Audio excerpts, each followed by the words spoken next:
हिंदू धर्म का इतिहास लाखों साल पुराना है। हिंदू मान्यताओं के अनुसार 3 युगों का चक्र पूरा हो चुका है और चौथे युग में हम जी रहे हैं। सबसे पहला युग सतयुग, उसके बाद त्रेता युग जिसमें भगवान राम का जन्म हुआ था, फिर द्वापर युग जिसमें भगवान विष्णु ने कृष्ण के रूप में अवतार लिया था, फिर कलयुग जो वर्तमान समय में चल रहा है। तो क्या कलयुग के बाद दुनिया का अंत हो जाएगा या फिर इसके आगे किसी और युग का चक्र है? आइए जानते हैं इस वीडियो के माध्यम से। हेलो फ्रेंड्स, हमारा नाम है धर्म। इस कहानी की शुरुआत होती है जब सृष्टि की रचना का काम भगवान ब्रह्मा को सौंपा गया। जब सृष्टि की शुरुआत हुई और इंसान अस्तित्व में आया, उस समय से ही सतयुग की शुरुआत मानी जाती है। सतयुग से ही इंसानों का उदय माना जाता है। सतयुग में पैदा होने वाला प्राणी इंसान ही नहीं बल्कि इंसान के रूप में साक्षात भगवान थे। ऐसा इसलिए क्योंकि उनके मन में किसी प्रकार का छल, कपट, ईर्ष्या, द्वेष और अन्य किसी भी प्रकार के गलत भाव का समावेश नहीं था।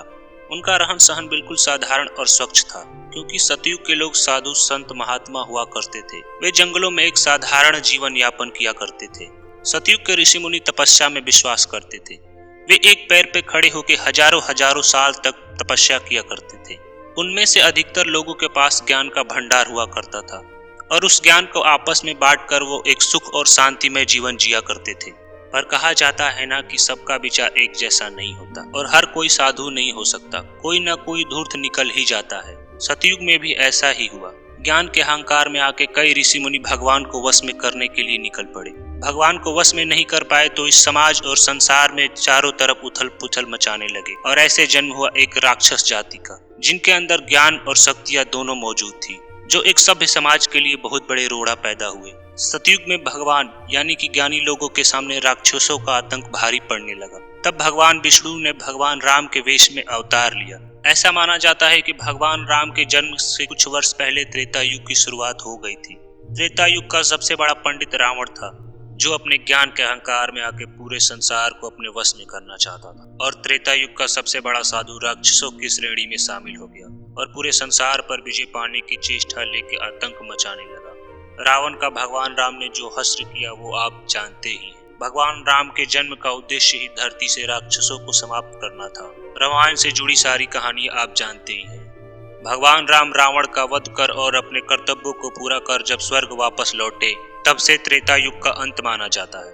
और फिर शुरू होता है द्वापर युग, जिसमें भगवान कृष्ण ने मामा कंस और बहुत सारे राक्षसों को मारकर धरती का उद्धार किया। ऐसा माना जाता है कि महाभारत युद्ध की समाप्ति के 35 वर्ष बाद जब कृष्ण जी वापस स्वर्ग लोक को लौट आए, तभी से द्वापर युग का अंत हुआ और कलयुग की शुरुआत हुई।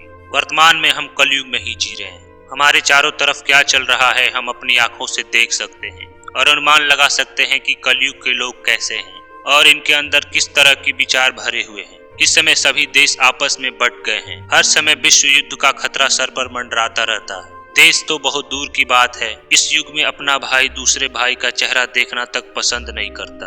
और वहीं त्रेता युग में भरत जी अपने भाई की प्रतीक्षा में 14 साल खुद वनवास काट कर आए। एक वो समय है और आज का समय। इससे पता चलता है कि हमारी आने वाली पीढ़ी कितने खतरे में है। एक अनुमान से कलयुग का अंत नजदीक है और हम भटयुग की ओर कदम बढ़ाने वाले हैं, जिसमें ऐसी ऐसी चीजों को देखना पड़ेगा जो शायद ही किसी ने सोचा होगा। भटयुग इंसानियत का अंत होगा, क्योंकि आने वाले समय में विश्व युद्धों का अंबार लगने वाला है।